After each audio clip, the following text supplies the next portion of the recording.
I wish I knew the exact series. What I can remember and piece together from the story was we circled the back of Alberta Children's Hospital. There's a track and it faces west, so this beautiful view of the mountains. And we were walking and I just had this nudge and I go to my husband, I'm like, babe. He goes, what? I'm like, babe, let's just bring the joy. And he's like, are you a lunatic? Like, our kid's dying. There's nothing we can do. And he obviously goes, okay, how do you want to do that? Like, we're stuck in the hospital. There's no cure. We're not scientists. We're not medical professionals. Like, how are we going to bring the joy?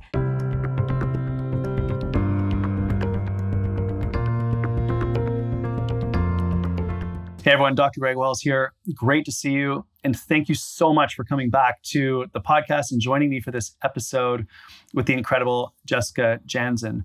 Now, every once in a while on the show, we get a chance to talk to some people who have deep lived experience. And that is exactly what Jessica brings to the show today. And the fact that she was able to overcome some incredible obstacles in her life and find joy and bring joy, I think is incredibly inspiring. And she tells us how to do that in our own lives in today's show. So allow me to introduce you to the incredible Jessica Janzen. She's a best-selling author, philanthropist, and self-described joy starter, whose entire work is about turning pain into rocket fuel and problems into possibilities.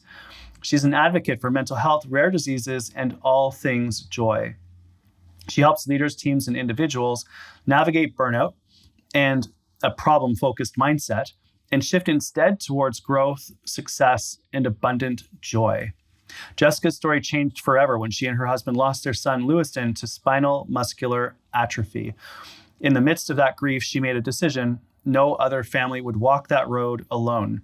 She co-founded the Love for Lewiston Foundation, which has raised over $3 million to support families living with SMA and to fund critical care equipment and research. Her best-selling book, Bring the Joy, gives people practical tools to build resilience, protect their mental health, and pursue peak performance without losing their soul in the process. She's been recognized with the Doc Seaman Individual Philanthropist Award and the Katie Manders Courage to Inspire Award. In this conversation, she reminds us that joy is a practice that we can deliberately install in our lives. It's a discipline, it's a strategy, and it's a powerful way to live. I'm so happy that we had a chance to talk to Jessica Janzen and to bring this conversation to you here today. Thanks so much for joining me. Let's dive into it. Please enjoy my conversation with Jessica Janzen. Jessica Janzen, thank you so much for joining us. It's amazing to have you here. I'm so excited to be here on this beautiful day. In this beautiful, stormy, snowy, crappy day in Toronto. But I appreciate that you made the effort to be here. I know it's not easy given how busy you are. And also I saw you speak recently and was so fired up by what you were able to share with the group and the response that I was like, we just got to come back. We got to talk joy. I love joy. And I know when I met you, I was like, Greg, I need to be friends. Tell me everything. I want to learn more. I was like taking notes. Yeah. Yeah. What are you thinking about these days? Like, how is joy playing out? I know that you have an unbelievable personal history around finding joy, which I think is, so powerful and meaningful. But I'd love to know what that means for you these days. It's interesting. We were just reflecting right before we started recording on like what is coming up for you. And the thing that I mentioned is how shocked I am by how many people are lugging their suitcase of suffering around and not accessing joy. And joy is a choice. You see those all the time. Like you go into little shops and it's like, choose joy. And we were using AI to write some content as we do. And AI always offers me choose joy. And so I was working with my team and I said, whenever AI offers us choose joy, we change it. Because my whole philosophy is like, sometimes like it doesn't feel like you can just choose joy in your circumstances. Sometimes you have to be responsible to bring it. And that's why I wrote my book, Bring the Joy. It was like, man, I wouldn't choose these circumstances. This doesn't feel joyful. There doesn't seem to be any joy. So I'm just gonna be the one to bring the joy. Like that's our responsibility. Are you comfortable sharing the story behind your first book? Oh my gosh, yeah. So it's a memoir. And it started off as following the nudges of what led me to now being with my husband, Hot Ronnie, who if you've met him, seen him, he's hot, not handy. This incredible human who I thought was an asshole. And his story in itself is a book, which I was like, honey, you gotta write this story. But it was about me following through on these nudges that were really uncomfortable for me because he was like the hot guy and I was like the nerdy girl. And I would go into meetings in our office because we worked together and be like, this is how it needs to be done. And he's like, you've never done this before. You just started. And I'm like, no, I'm smarter than you. Like, it was quite tumultuous. Yeah. But then in the process of writing the book, I quit my job, got pregnant with my daughter. 3 months later, after my daughter was born, 3 months later, I got pregnant with our son. And I had dream pregnancies for the most part. And when I had deliveries, I'd walk in the hospital, like, I'm gonna deliver. I'm like, here's the plan, 3 pushes, baby comes out. I head home, watch playoff hockey, sit on a padsicle, Bob's your uncle. Like, I mean, good labors. And I had no idea that anything was wrong with our second child. And I had finished fundraising for a family locally in our city. They had 2 kids with a rare genetic disease called spinal muscular atrophy. I'd been helping, caring for, working for, loving on this family for 9 years. And my own son, after a myriad of tests like CTs, MRIs, EKGs, ABCs, XYZs, pokes, prods, he gets a diagnosis, and the diagnosis is spinal muscular atrophy. And when they shared the news, I was like, felt oddly equipped for it because I was like, okay, like I know the kids, I know the SMA, we just did a fundraiser for this accessible van. And what I wasn't prepared was the doctor said, we're really sorry. The pediatric neurologist walks in and she goes, I'm really sorry, very serious. And she'd been serious the whole time. But she goes, I'm really sorry. Your son has a rare genetic disease, spinal muscular atrophy. I'm like, okay, And I'm TikToking going like, okay, handicap van, we've already done a fundraiser. I'm like, will you get the blue handicap? Am I prime parking?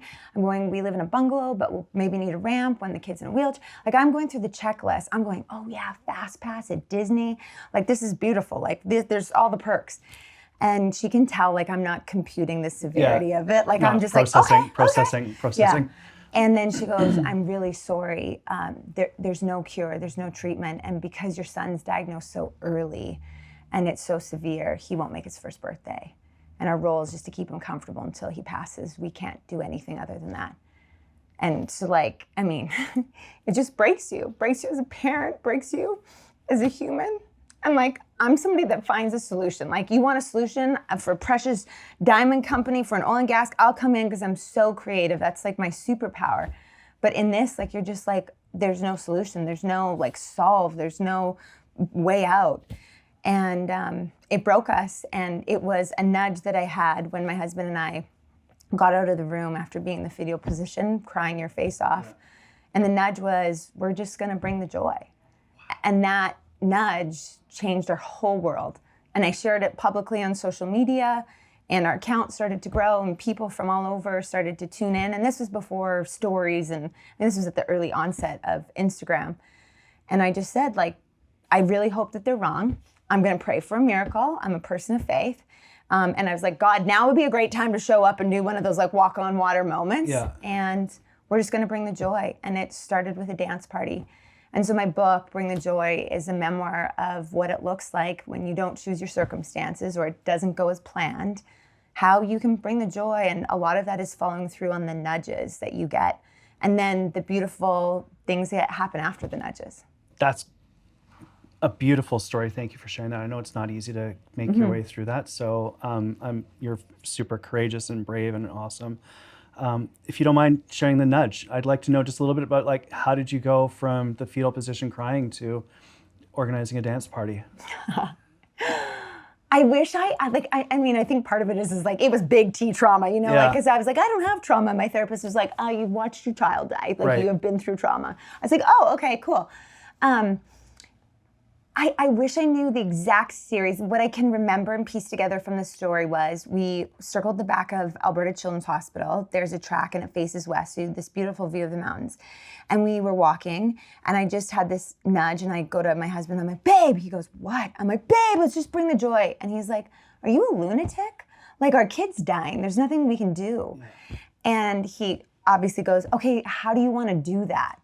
Like, we're stuck in the hospital. There's no cure. We're not scientists. We're not medical professionals. Like, how are we going to bring the joy? And in true Jessica Janzen style, I was like, I actually have no idea, but I'm like, I'll figure it out. Yeah. And I think it was the next day or the day after, one of my best friends came into the room and she brought a Bluetooth speaker and we had 2 toddlers. And if you've watched toddlers dance, like they're hilarious. It's like kind of like a drunk Ellen on Seinfeld. Or Greg Wells dancing. Yeah, right? You might, yes, carry on. Yes. Which now I can't wait for this. I'm like going to find a reason for us to have a dance party. But it was like simply bopping with toddlers. And then it was like, oh gosh, this feels good. And I remember being with Lewiston, and he was super limp. When you live with spinal muscular atrophy, you lose the ability. You're missing a gene that reproduces nerves. Nerves are what talk to your muscles. If your muscles aren't moving, they're atrophying. This is your reminder, whatever camera you're looking at, to go move your body if you're in a position that you can. Right. Like my kid would have given anything to move and couldn't. And most of us who have the ability to move waste it. But in that moment, I just started moving his legs and his arms like a little physio. And we're like, oh, this feels good. And we chose a song, Justin Timberlake, Can't Stop the Feeling. And it was like in that moment, this is how we bring the joy. You don't choose joy. It's like, oh, hey, your kid's dying. Not like, I'm going to choose joy and it's great. It was like, whoa, okay. Radical acceptance of your circumstances. Like you can't be in denial. Okay, radically accept this is what we're faced with. And then it wasn't choose joy. It was like, man, we had an option here. Do you want to do what the world tells you to do? Like grieving, sad, sorrow, anguish, which we had all those feelings. Or do you want to move into, okay, like we can be sad, we can have anguish, we can have sorrow, we can have anger, resentment, frustration, all of it. But we also can have pockets of joy, and it's going to be my responsibility to bring it. I'll share this because I think somebody said this to me and it really clicked for me. You walk into a friend's house, like you're going there for dinner, you and your wife, haven't seen them for a while. And when you open up the door and you can feel the energy exchange, like they just had like a domestic, like just the husband and wife epic. And they're just, and then you're like, pulling great it together. to see you, Greg. So nice, you've been good. Like the energy and you can feel tension. You can feel when you walk into a room. And for me, it was like, man, I'm not going to respond to the temperature in the room. I'm going to be the one that sets the temperature in the room. And it's not going to be depressive. It's not going to be like this horrible thing. I'm like, I want people to walk in and feel joy. Because if this is the only time we get with my son, I don't want it to suck the entire time. Right. So that for me was the shift, is like, we're going to change the energy and we're going to set the tone for what it looks like. I love that. And I love the fact that it's not choosing joy, it's bringing joy. Yeah. There's a big difference. There's a huge difference there I've never even considered up until this instant. Unlock, right? Yeah. Talk to me about how we can bring joy and go from the moment of radical acceptance, which you talked about. Mm-hmm. It is what it is. It's out of our control. We are where we are. The past is the past. The future doesn't exist. Yeah. And I've actually used that term radical acceptance before. I learned it from a yogi in India, so it's like not like this is powerful stuff. It's universal human truth. Radical acceptance, radical meaning complete and thorough. And then you get into this zone where, okay, you're accepting your situation, and I am deliberately and intentionally bringing positivity into this moment that I am in right now, and thereby positively impacting the people around me. That's wild. This is your practice. It changed my whole life. Like in that moment, I was like, man, we're in the darkness of dark. Like I wouldn't wish this on any parent, because you're like, every moment you're like, oh God, is this gonna be your last breath? Yeah. Oh God, he's had a rough night, and you're just like, am I being a good enough parent? And I'm paying enough attention? I felt guilty going down to the cafeteria. I was like, I can't leave you. And then you finally are like, man, you can't stare at him 24/7. Like I had to get sleep. Yeah. And it was so hard. But I just was like, man, if this is it, I don't want it to be so dark and so heavy that that's all he feels. Right. I think as parents, like we want those grandiose moments for our kids. That's the greatest joy in me being a parent, is watching them experience those moments of joy and goodness and like adventure. And so I was just like, this is my responsibility. I love the idea of responsibility as well, right? You have this ability to respond and leveraging that to create a situation that's actually positive in the midst of some darkness is really, really cool. It's like response dash ability, not...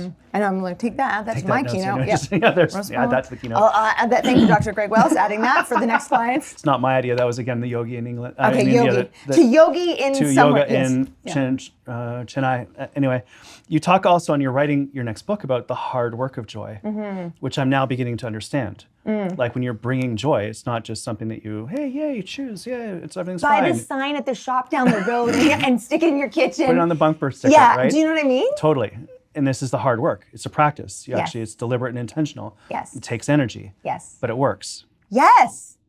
My life, I just was on a trip in London, England, and I was staying, our best friends moved there. So sad, like best friend and best friend. Our daughters are best friends. They've been best friends for since they were born. They moved there 4 years ago. We finally make this trip happen. And so we're in London, and I'm like, hello, nice to see you. And my girlfriend's like, Jess, she's like, you're like a lot for London. And she goes like, your energy is like a 10 out of 10, and the London energy is more like a 2 out of 10. She's like, there's just lots happening, and people kind of keep to themselves. And I was like, good morning, how's it going? You look great, love your coat. Yeah. And it's just so funny but for me, I don't want to live at a 2 out of 10. I want to live at a 10 out of 10. And I want to be clear, it's not always up here. This is hard work. This is a practice. This is habits.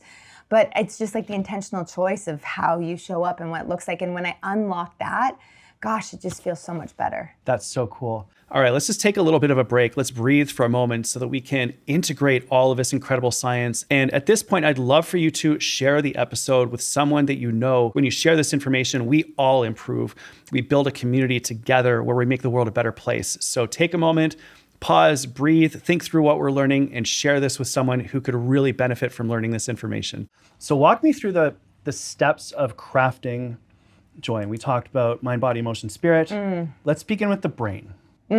Talk to me about the brain and how we can help ourselves feel more joyful and practice joy and bring the joy and everything about how the brain works under those circumstances. Talk about the brain. So let's be clear. I didn't do any of my sciences in high school, didn't pass, and my science teachers were like, drama's more of the root for you. And I was like, oh, okay, great. I won't take any science classes. So I wish though, now what I understood, I applied it in high school. So I want to just level set, not a doctor, not a medical professional. This is not medical advice.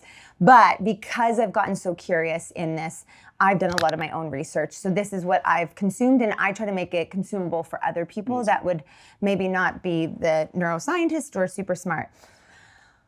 I struggled with mental health. I have my whole life. I didn't have big trauma in my life, or really what I would call even little trauma. I grew up with two loving parents.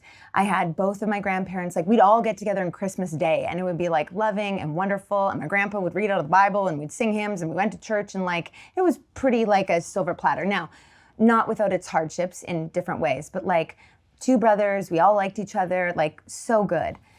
And so when I struggled with mental health, it made me even more frustrated because it's well, there's nothing wrong. You don't have anything wrong. And then you start to look at genetics, and then you start to look at brain health. And so I attempted suicide in grade 11.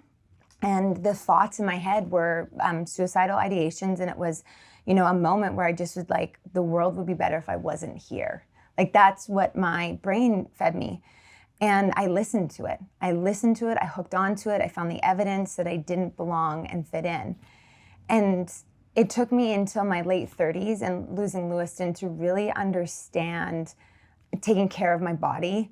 I would work out and I'd eat the kale salad, but knowing now what I know has totally shifted the practice, which I think makes it so much easier for me to be a person that brings the joy. So when I think about mental health, I specifically think about brain health, because a healthy brain can then decipher, oh, is this a healthy thought, or is this bullshit from the pit of hell? Your brain offers you both thoughts. You can't stop the thoughts from coming. But if I have a really dark thought, my brain's healthy enough in a position now to be no, that's a lie. Here's all the evidence.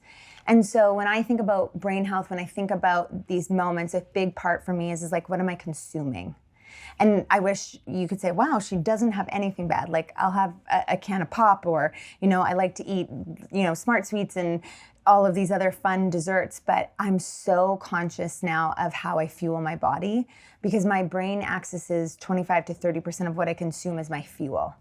So when I think about well, what quality of fuel are you putting into your body?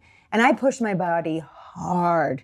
Not a lot of people can keep up with my schedule, and they don't have to. I've chosen this. This is what I like. I feel like I'm in a season where I can. And not to say I don't crash, but I have to be a well-oiled, well-taken care of vessel to do what I do.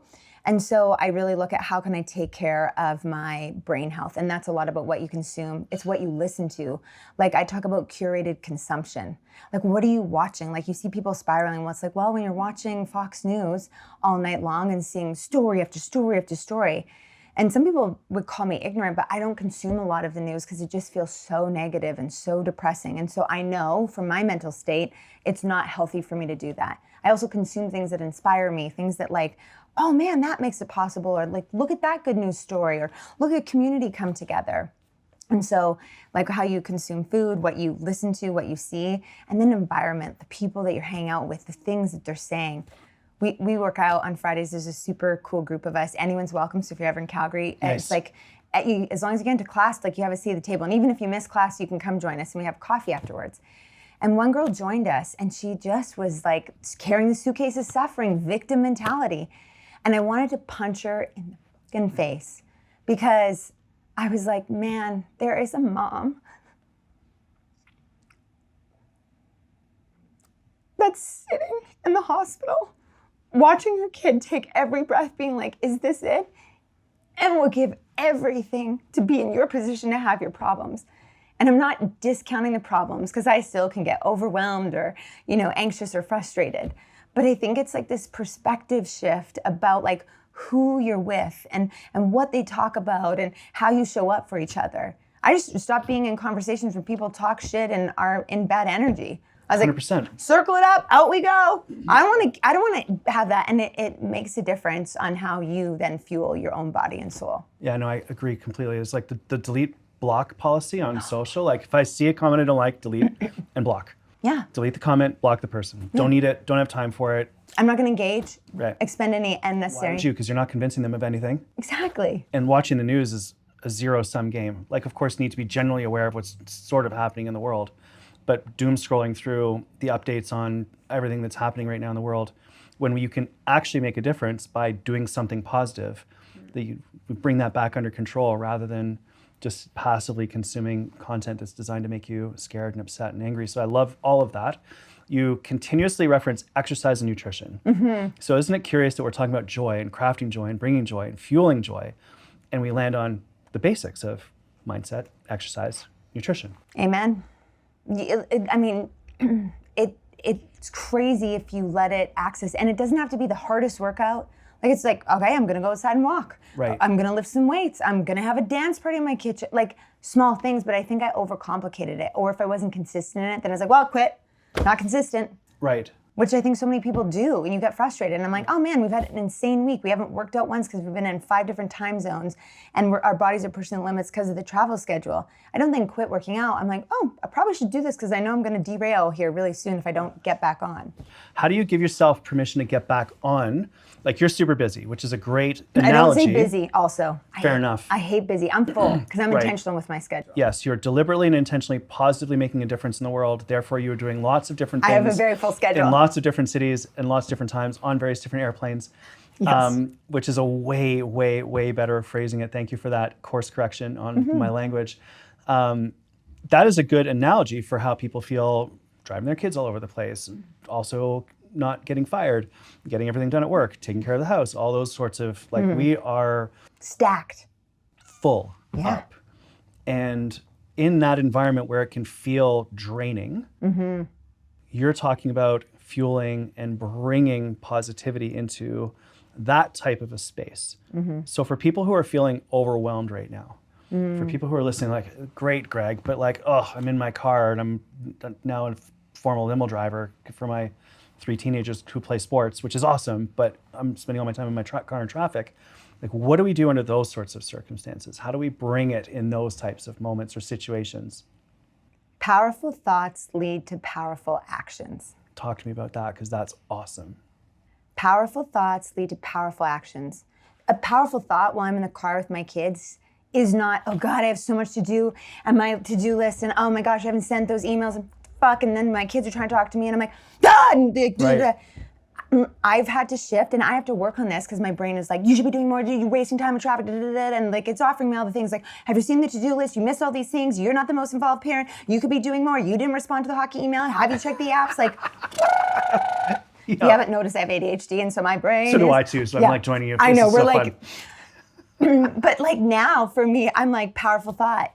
Man, what a great time it is to get with my kids. What can I do that's intentional so I'm not, because what happens is we're spewing on other shit, then we're not present in the moment that we're in, and then we're mad at ourselves because we're spewing on other shit, then we miss out on the opportunity to be in the moment that we were in, and then we're mad about that, which then leads and bleeds into the next thing. So for me, it's like powerful thoughts lead to powerful actions, and a really quick reframe for me, if I start to spiral down like the toilet of just like, my life sucks, I can't keep up, this is too much, we're never gonna get ahead, is this a powerful thought, and does it serve me? And that came from one of my really good friends, Heather Boersma. She does a lot of work on rest. She's absolutely brilliant, life coach, business coach, wrote a book called The Rest Revolution. But she's a cousin, she's also one of my nearest and dearest friends, but she was like, is this a powerful thought, and does it serve you? Interesting. So is this a powerful thought, and is this serving me? It's a great pause question. Yes. Which drives then carrying on with the thought. Yeah. Or punting it. Yes. Cool. And when I'm on stage, I do this thing where it's like, okay, we have a thought. We have 60,000 thoughts, study out of Stanford. That's like the data that I have in my keynote. 80 to 90% of those are repetitive. I mean, the thought of like, what are we having for dinner? Which is a marriage killer right there. If you can solve that in your week, you can already access more joy, literally. Okay. Like meal plan, and you will already see a 15% joy increase in your life. Nice. I swear. But you have a thought, 60,000 of a day. And then what your brain does next using the reticular activating system, and if I'm incorrect in any of this, feel free to correct me, but this is research I've done. Then it looks for evidence about what you're thinking, is it true or not? Because your brain doesn't really know the difference between a thought and what's real in real life. Like then you're choosing to go, okay, well, is this true?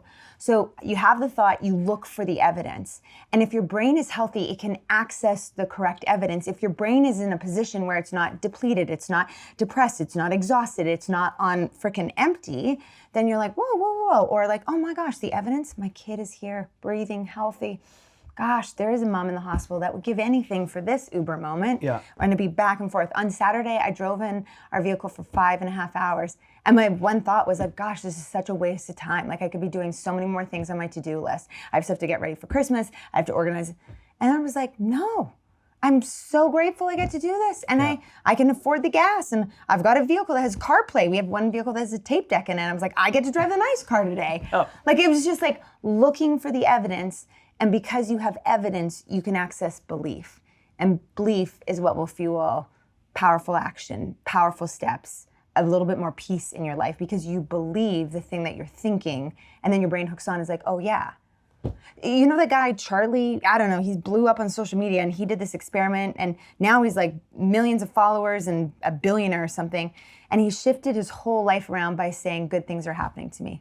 Interesting. Because his brain was looking for the evidence of the good rather than looking for the evidence of the shitstorm that's right in front of you. Yeah, while you're speaking, I'm thinking back to last weekend and I'm driving in traffic. I live in Toronto. Traffic's insane with my 15-year-old. Yep. And it took way too long. And it was very easy for me to get frustrated and a little bit disappointed with my situation at that time. But then I was like, Ingrid asked me a question. I was like, my 15-year-old daughter just asked me a question. What a gift, what an opportunity, what an absolutely magic moment. And I guarantee 10 years from now, I'm going to be thinking back to this, being like, oh yeah, no, remember when we used to drive and we used to talk about stuff? Can I ask what the question was? It was pretty involved. Okay. But I'm it's a physiologist. We've been talking about anatomy since she was 7. It was like a pretty significant anatomical, physiological question about... But something you'll remember for the rest of your life. 100%. And you probably wouldn't have had that moment if you zipped to the location and said, okay, get out. Or if I was projecting the energy of like Ugh. traffic rage. I can't believe I have to drive you again. Yeah. This is a nightmare. Yeah. So that's really, really cool. I appreciate that. It's a reminder I need to lean into over and over and over again. You mentioned belief. I unfortunately have not received the gift of faith yet in my life, so I'm curious about it. You're like, I was like, tell me more. I was like, I want to know. It's not about me. Yeah. But no, I'm curious when you talk about... Let me interview you now, Greg. No, please no. Avoid oh my God, at all costs. that's an emotion. Bury it.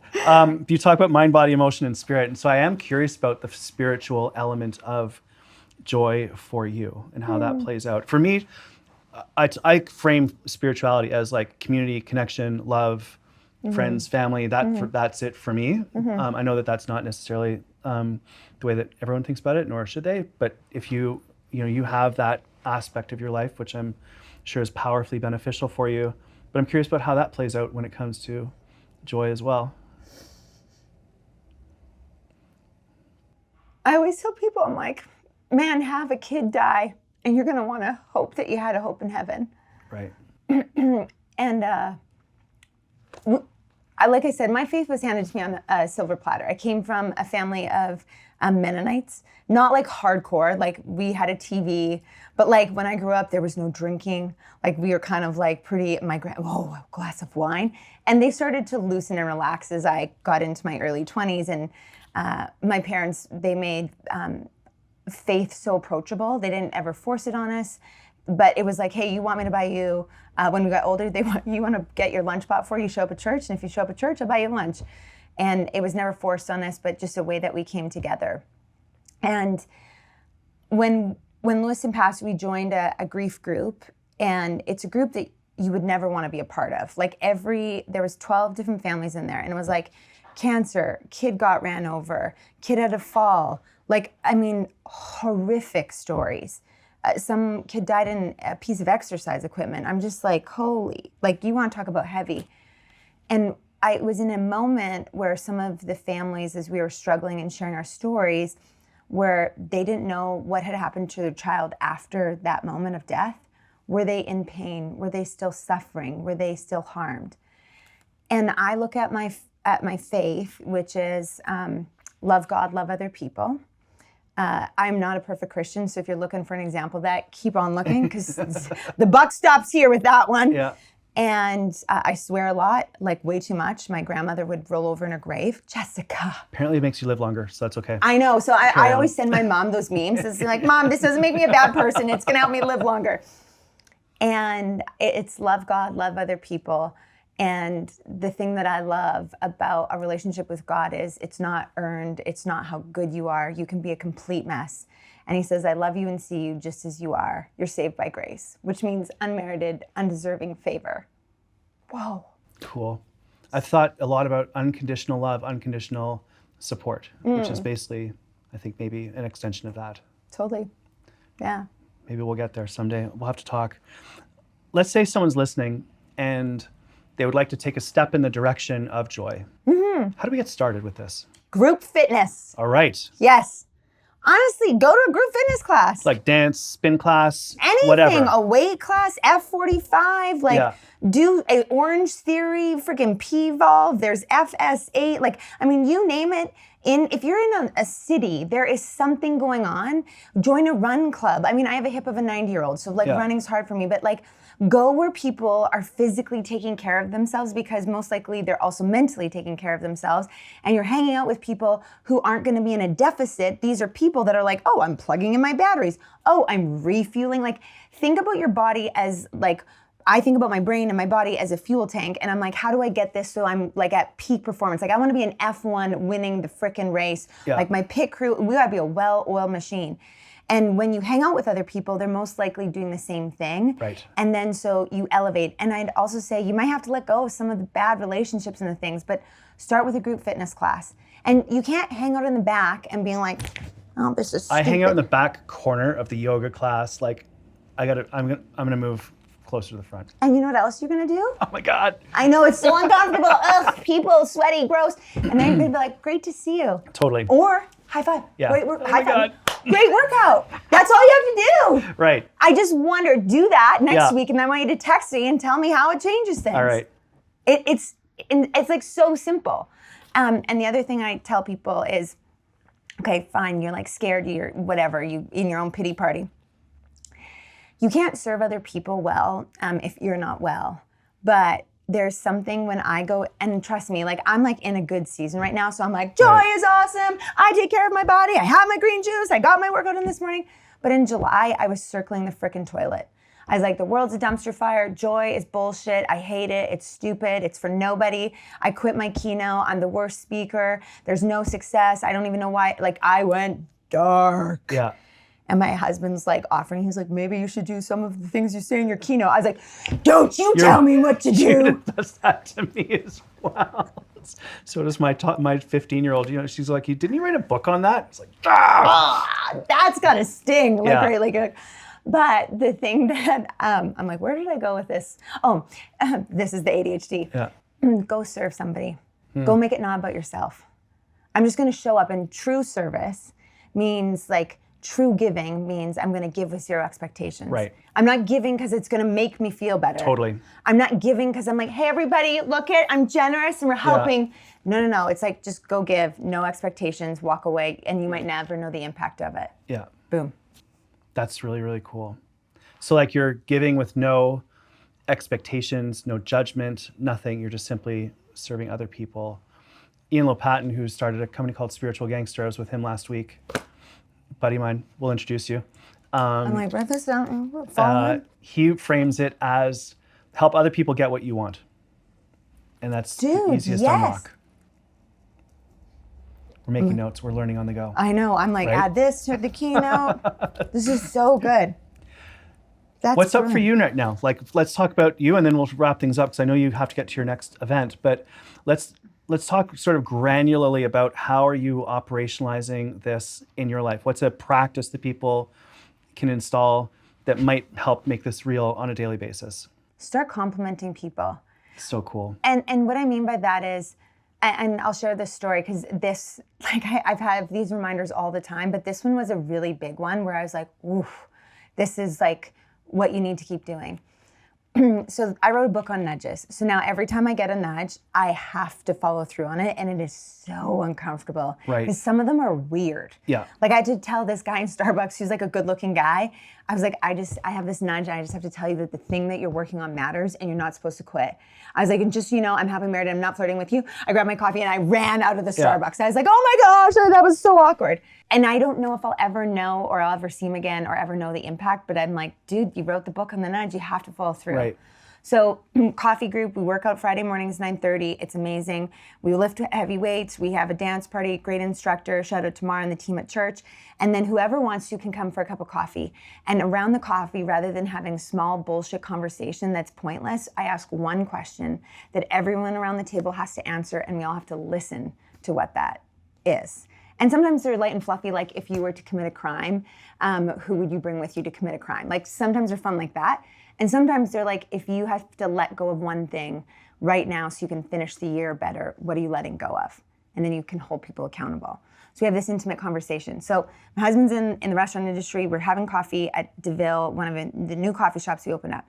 And I'm going up to the counter to go buy a cup of coffee because I can, and I love that way I can serve.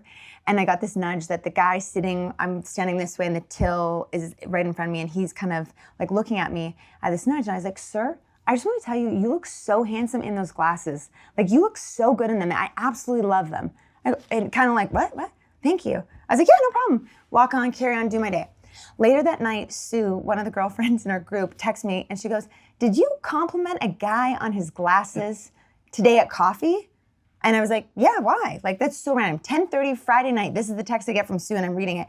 And she goes, I just saw this on an app. It's called the Neighbor app or something.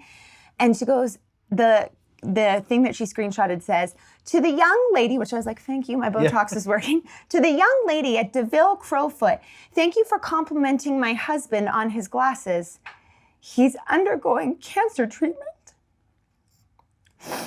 And he's struggling with his appearance. Holy shit. And you shifted his whole mood for the rest of the day.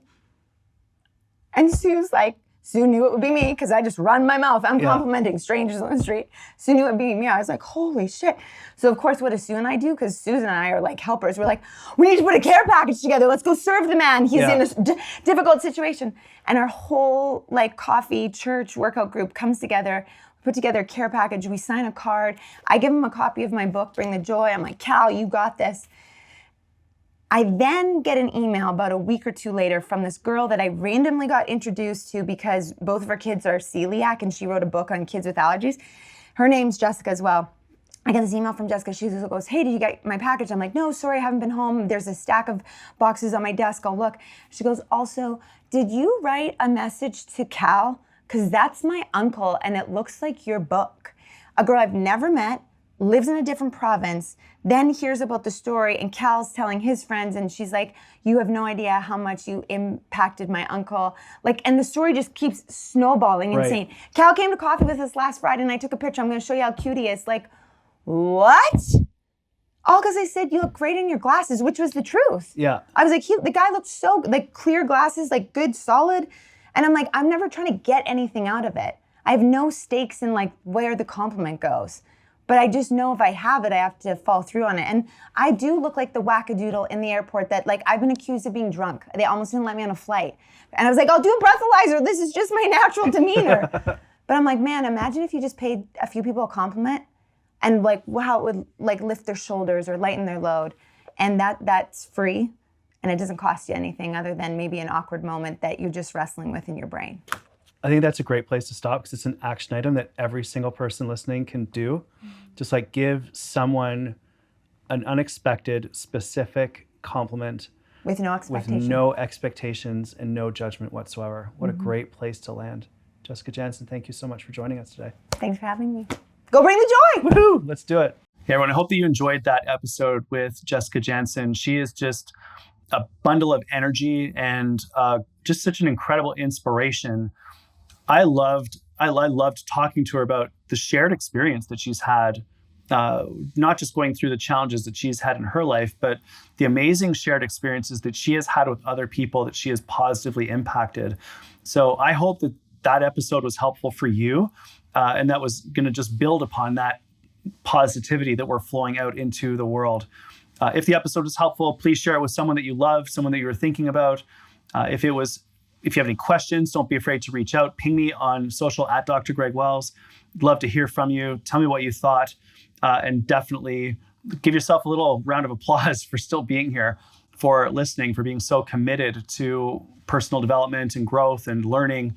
Because my gosh, it's not easy right now. And the fact that you're investing your time, effort, energy, and attention to doing that is amazing. So keep it up. You're awesome. And we'll see you in the next session. All right, everyone, hope you enjoyed that session. This is a little note from the lawyers. This podcast and video contains advice and information relating to health and wellness and is presented solely for general information, educational, and entertainment purposes.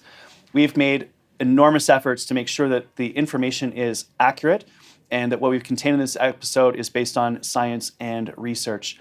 However, it should still only be used as a supplement rather than to replace the advice of your doctor or other qualified healthcare professional. If you know or suspect that you have a health problem, it's recommended that you seek your qualified healthcare professional's advice before embarking on any program, treatment, or protocol. All right, thanks for listening in. Really appreciate you. We'll see you in the next video, session, or podcast.